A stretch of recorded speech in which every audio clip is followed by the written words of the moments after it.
Let's bring in Captain Reyne O'Shaughnessy. She's a retired commercial pilot with more than 35 years of flying experience. Reyne, we're going to lean on you here. There are talks we could get the government back open this week, but we heard Secretary Duffy warning that that doesn't necessarily mean that airport operations are just going to pick right back up. So, in your estimation, how quickly could we see those airports return back to normal?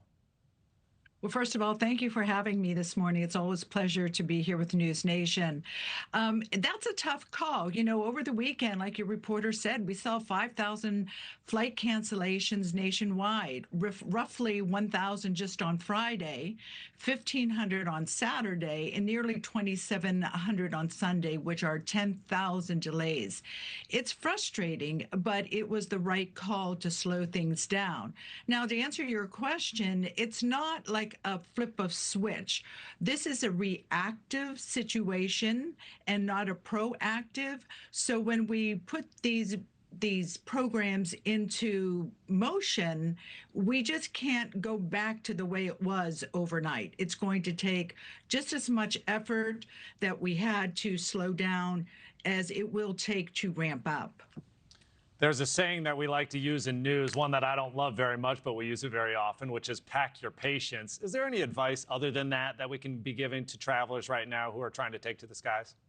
Yeah, that's a great question. You know, the holidays are already aviation's busiest and most complex time of year. So when staffing or airspace gets backed up, even slightly, like we're seeing now, the margins that are so important, they disappear. So it's not just the chaos at one airport, it's a domino effect across the entire airspace system. So yes, expect congestion, expect missed connections, and extended crew duty days. The system can adapt in the short term, but not in the long term. So my advice is pack water, pack snacks, and pack your patience. So pack your patience and, of course, those other necessities. Got it. So a lot of the focus, rightfully so, for several weeks now has been about air traffic controllers, whether it's the short staffing or, of course, the working without pay. Concerns, of course, being flagged about their well-being and safety and, of course, ability to take care of their families. But here's the big kicker here.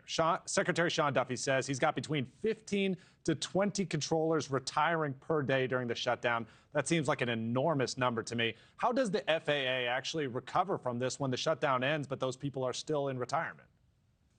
Well, that's a great question, and we have to factor that in. We're factoring in retirements, which is a normal sequence, whether you're a pilot or air traffic controller, and we're already 1,000 to 2,000 aircraft or ATC controllers short. So when we have retirements on top of that, it just adds more weight to an already struggling system.